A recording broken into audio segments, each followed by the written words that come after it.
যেমন শুধু একটি বিষয় আজকে বলছিলাম যে খুব সাধারণ মানুষের মতো করে বুঝতে চাই আপনাদের কাছ থেকে।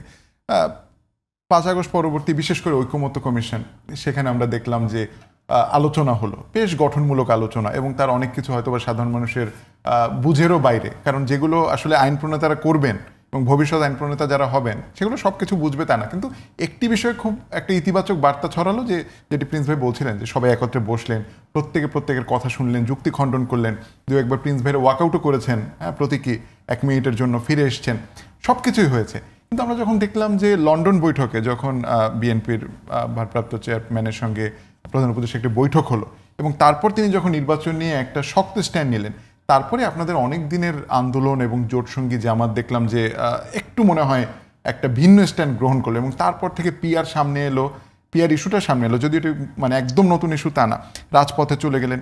এই যে আপনাদের মধ্যে হঠাৎ করে দূরত্বটা, এটা আপনি কিভাবে দেখেন, বা এটা কি আসলে বিএনপি পারতো যে এই দূরত্ব তৈরি না করার জন্য? না, এখানে দূরত্ব না হওয়ারও কিছু নেই, আর হয়েছে বলে এটা উদ্বিগ্ন হওয়ারও কিছু নাই। সেটা এই অর্থে যে যখন আমরা আন্দোলন করি, শুধু জামাত না, মানে আন্দোলনরত দলগুলো যারাই ছিল, যেমন সিপিবি বা অন্যান্য রাজনৈতিক দল, গণতন্ত্র প্রত্যাশার প্রশ্নে, নির্বাচনের প্রশ্নে, আইন শৃঙ্খলার প্রশ্নে, সেই সময় কিন্তু শুধু জামাত যে বিএনপির সঙ্গে ছিল এটা বলা ঠিক হবে না। বরঞ্চ তার আগের ক্ষেত্রে আমি বলতে পারি জামাত লেগেছিল বিএনপির সঙ্গে থাকলে তার লাভ আলাপের একটা ব্যাপার, যদি সে তার মতো করে ভাবে, এটাও অন্যায় কিছু না। বিএনপির সঙ্গে থাকলে 17-18টা সিট পায়, বিএনপির বাইরে গেলে পরে মানে একেবারেই নাম মাত্র কমে, মানে 3-4টের মধ্যে চলে যায়। তো একটা রাজনৈতিক দল তার সাংগঠনিকভাবে বিবেচনায় রাখতে পারে, রাজনীতি এবং সংসদ নির্বাচন এগুলো মাথায় রাখতে পারে। 2 নম্বর হচ্ছে বিএনপির রাজনীতি আর জামাতের রাজনীতি একেবারে 2 মেরুর রাজনীতি। কিন্তু যদি আমি শুরু থেকে বিশ্লেষণ, অনেক সময় লেগে যাবে। 71 মুক্তিযুদ্ধের সময় 2টো পক্ষ ছিল, একটা পক্ষ পাকিস্তান রক্ষা করে, এটা রাজনৈতিক সিদ্ধান্ত, যারা পাকিস্তান রক্ষা করার পক্ষে, যেমন মুসলিম লীগ অস্ত্র নিয়ে পাকিস্তান রক্ষা করতে নামে নাই, তারা পাকিস্তান রক্ষা করতে চাইছে, জামাত ইসলামও রক্ষা করতে চাইছে, কিন্তু সে অস্ত্র সহ, সেই জন্য সেখানে। আর এই পাকিস্তান রক্ষার বিরুদ্ধে নতুন একটি দেশ তৈরি, সেটা হলো বাংলাদেশ, যে পাকিস্তান আর তার সব কিছু সে বিসর্জন দিয়েছে, সেই দেশের সঙ্গে আর থাকার কোনো সুযোগ নাই, ইস্ট ওয়েস্ট আলাদা হয়ে যায় ভালো। তো সে এই যে বাংলাদেশের পক্ষে যারা ছিলেন, আমি আমার পক্ষ থেকে বলতে পারি, তার প্রধান স্বাধীনতার ঘোষক শহীদ জিয়া রহমান, যে বিএনপির প্রতিষ্ঠাতা। তো আমরা হলাম স্বাধীনতার পক্ষের রাজনৈতিক দল, মুক্তিযুদ্ধের পক্ষের রাজনৈতিক দল, লড়াইয়ের, যুদ্ধের। তো এই জায়গায় বিবেচনা করলে পরে তাদের সঙ্গে আমাদের রাজনৈতিক ভাবনা যোজন। 2 নম্বর ভাবনা হচ্ছে তারা ইসলামকে নিয়ে, ধর্মীয় মতবাদ নিয়ে তারা লড়াই করছে বা তারা কাজ করছে। এটা সুদীর্ঘ, সেই পাকিস্তানে সৃষ্টির আগে থেকে। যারা আরেকটা জিনিস বলে নেই, জামাত কখনো মানে 26শে গণঅভ্যুত্থান পর্যন্ত প্রতিষ্ঠার পর থেকে কখনো সঠিক সিদ্ধান্ত নিতে পেরেছে আমার কাছে মনে হয় না। যেমন পাকিস্তান আন্দোলনের আগে তার জন্ম, কিন্তু সে পাকিস্তান আন্দোলন সমর্থন করেনি, বাংলাদেশের প্রতিষ্ঠার আন্দোলন সে সমর্থন করেনি, ঠিক বিপরীতটা পাকিস্তান আন্দোলন সমর্থন করে।